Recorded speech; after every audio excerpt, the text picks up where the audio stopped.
The plane was falling fast, 37,000 feet and dropping. 143 souls on board with nowhere to go but down.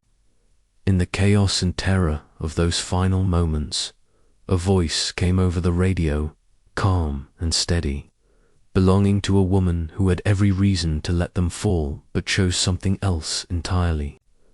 What she did next would reveal the true meaning of humanity when everything else has been stripped away.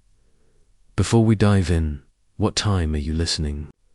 Where are you from? Drop a comment below and tell me. And please like and subscribe for more videos like this. Sarah Mitchell sat in the air traffic control tower, her headset pressed against her ears, watching the green dots move across her radar screen. It was 11:30 on a Thursday night. Most of the major flights had already passed through her sector. The sky was quiet, peaceful, almost empty. She had been working this shift for 6 years now, the overnight rotation that most controllers avoided. But Sarah preferred it. Fewer planes meant fewer complications, fewer voices demanding her attention, fewer chances for something to go wrong. She was 42 years old, divorced, living alone in a small apartment 20 minutes from the airport. Her daughter was away at college, studying medicine, barely calling anymore. Sarah did not blame her. She had worked too much when her daughter was young, missed too many recitals and parent-teacher meetings, always choosing the job over everything else. Now the job was all she had left. She took a sip of coffee, cold now, and glanced at the clock. 3 more hours until her shift ended. 3 more hours of watching dots move across a screen, guiding metal tubes full of strangers through the darkness, keeping them safe without ever seeing their faces or knowing their names. That was when Flight 729 appeared on her radar. The green dot materialized at the edge of her sector, moving at normal speed, normal altitude, 37,000 feet. Sarah noted the flight number and checked her system. It was a commercial airliner, departed from Seattle 2 hours ago, heading to Miami, 143 passengers and 6 crew members. Everything looked routine. She opened the channel. Flight 729, this is Seattle Center. Radar contact. Maintain flight level 370. The pilot's voice came back, professional and crisp. Seattle Center, Flight 729. Maintaining 370. Sarah made a note in her log and turned her attention to the 2 other aircraft in her sector. Everything was running smoothly. The night was calm. The air was clear. Nothing suggested that in 12 minutes everything would change. At 11:43, she noticed something odd. Flight 729 had deviated slightly from its course, just a few degrees, barely noticeable. She watched the green dot for a moment, waiting to see if it would correct. It did not. Instead, it drifted further off course. She keyed her microphone. Flight 729, you are drifting east of your flight plan. Please confirm heading. Silence. Sarah waited, counting seconds. 5, 10, 15. Flight 729, Seattle Center. Do you copy? More silence. Then static. Then a voice, but not the calm professional pilot from before. This voice was panicked, breathless, wrong. Seattle Center, we have an emergency. We are losing hydraulics. Multiple system failures. We are going down. Sarah's training took over instantly. Her hands moved across her console, pulling up emergency protocols, alerting other controllers, clearing airspace. Flight 729, what is your current altitude? 36,000 and descending. We cannot stop it. The controls are not responding. Nothing is responding. On her radar screen, Sarah watched the green dot begin to drop. 35,000 feet. 34,000. The descent rate was increasing. The plane was falling faster with every second. 7 to 9. Can you maintain any altitude control? Negative. We have tried everything. The hydraulic systems are completely gone. We are in free fall. Sarah's mind raced through possibilities. A plane without hydraulics was essentially a glider, but even gliders had some control. This was worse. This was a 100-ton metal object dropping out of the sky with 143 people inside who were about to die. Unless someone figured out how to stop it. She pulled up a map of the area below the aircraft, mountains, dense forest, no airports within gliding distance. Even if the pilots could regain some control, there was nowhere to land. Nowhere safe. Nowhere that would not end in catastrophe. 7 to 9, listen to me carefully. I need you to try something. Attempt to use your secondary hydraulic system. There should be a backup pump. We already tried that. It is not working. Nothing is working. The green dot continued to fall. 32,000 feet. 30,000. Sarah could hear other voices in the background of the transmission now, screaming, crying. People who knew they were about to die. For a moment, Sarah froze. She thought about all those people on that plane. Mothers and fathers, sons and daughters, people with lives and dreams and futures that were about to end in fire and metal and screaming. She thought about her own daughter, so far away, building a life that did not include Sarah anymore. She thought about all the years she had spent in this tower, keeping strangers safe, and how none of it mattered now because she could not save these people. Nobody could save them. But then something shifted inside her. A memory surfaced from deep in her training, something an old instructor had told her years ago. When everything fails, when all the systems and protocols and procedures are useless, the only thing left is the human voice. The only thing left is connection. Sarah took a breath and keyed her microphone. When she spoke, her voice was different. Not the professional controller voice. Not the detached operator following protocols. This was human, real, honest. 7 to 9, my name is Sarah. I am going to stay on this radio with you. I am not going anywhere. I am right here. There was a pause. Then the pilot's voice, slightly steadier. Copy that, Sarah. I am Captain Reynolds. We have 143 passengers and 6 crew. We are at 28,000 feet now, and we cannot slow the descent. We have maybe 4 minutes before impact. For minutes, 240 seconds. That was all the time left for 149 people. Sarah looked at her radar screen. She looked at the map. She looked at the impossible situation in front of her, and she made a decision that went against every rule in the book. She decided to stop trying to save the plane and start trying to save the people. Captain Reynolds, I need you to listen very carefully. Stop trying to control the descent. You are wasting energy and focus on something that cannot be fixed. Instead, I need you to focus on one thing. Keeping that nose up. Just the nose. Can you do that? What? That does not make any sense. We need to find a way to land this plane. There is no landing this plane. Not the way you were thinking. But if you can keep the nose up, even slightly, you can change the angle of impact. You can make it survivable. Sarah heard the captain breathing hard, thinking, processing what she was telling him. 26,000 feet. They were falling faster now, accelerating. Sarah, there is nothing below us but trees and mountains. Even if we keep the nose up, we are going to hit hard. I know. But trees are better than rocks. Trees absorb impact.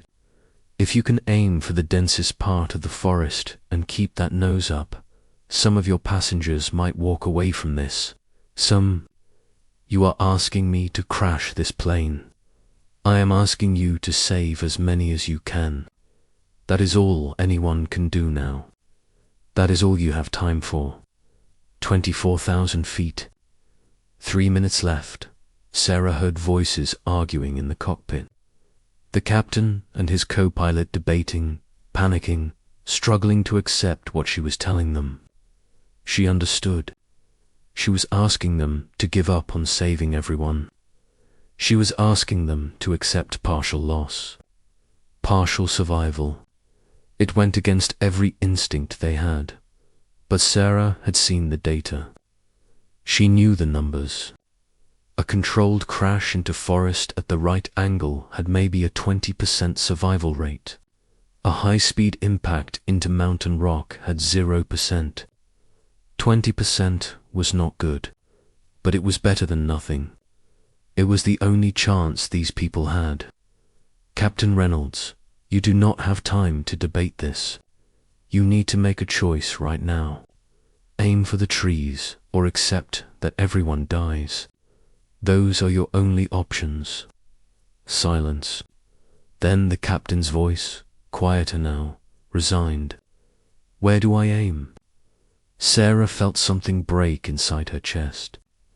This man had just accepted that he was about to crash his plane on purpose, that he was about to die along with most of his passengers, and he was trusting her to guide him to the least terrible option available. She scanned the map, looking for the right spot. There, a valley with dense forest. No visible rock formations, relatively flat terrain. It was not perfect. Nothing about this was perfect, but it was the best option they had. Come left to heading to 70. There is a valley 3 miles ahead, heavy forest coverage. That is your target. Copy, coming to 270. On her screen, the green dot adjusted course slightly, turning toward the valley. 20,000 feet. 2 minutes. Sarah did something she had never done before. She abandoned her other aircraft, let them fly on autopilot, ignored the protocols that said she had to maintain awareness of her entire sector. She gave all her attention to Flight 7 to 9 because these people deserved someone who cared about them in their final moments. Captain, I need you to do something else. Tell your passengers to brace. Tell them to get as low as possible. Tell them to protect their heads and necks. Tell them that impact is coming and some of them are going to survive this, and they need to be ready to get out fast because there will be fire. She heard the captain relaying instructions over the intercom. His voice was shaking now, the professional mask completely gone. Just a human being trying to save other human beings. 15,000 feet. 90 seconds. Sarah, I want you to know something. I have a wife. 2 kids. They are 7 and 9. If I do not make it, if this does not work, will you tell them I tried? Will you tell them I did everything I could? Sarah felt tears on her face. When had she started crying? She did not remember. You are going to tell them yourself, Captain. You are going to walk out of those trees and call them and tell them you love them. Do you hear me? You are going to survive this. I do not think so, Sarah, but thank you for saying it. 10,000 feet. 60 seconds. The captain's voice came through one last time. Steady now, calm, ready. I can see the trees. I am going in. Nose up. full flaps. "This is it. You are doing great, Captain. Keep that nose up. Stay focused. You can do this. 5,000 feet. 30 seconds. Sarah watched the green dot descend toward the valley. She imagined what it must look like from inside that plane. The ground rushing up, the trees getting bigger, the certainty of impact, the terror of knowing that in seconds everything would either end or somehow, impossibly, continue. 3,000 feet. 15 seconds. "Brace, brace, brace," the captain said over the radio. To his passengers, to his crew, to Sarah, to anyone who was listening. 2,000 feet. 10 seconds. Sarah leaned forward, her hands gripping the edge of her console, watching the screen, praying to anything that would listen that she had made the right choice, that she had not just sentenced 149 people to a more terrible death. 1,000 feet. 5 seconds. The green dot touched the ground and disappeared. The radar screen showed nothing. No signal, no transmission. Just empty space where Flight 729 used to be. Sarah sat in complete silence. The control room around her had gone quiet. Other controllers had stopped what they were doing, had heard the transmissions, had watched it happen. Nobody spoke. Nobody moved. Then her radio crackled. Static, more static. And then a voice, weak, coughing, barely audible. "Sarah, are you still there?" It was Captain Reynolds. "I am here. I am right here. Are you okay? What is your status?" "We are down. We are in the trees. The plane broke apart on impact. The front section is on fire, but the rear section is intact. People are getting out. I can see them getting out, Sarah. They are alive." Sarah could not speak. She tried, but no words came out.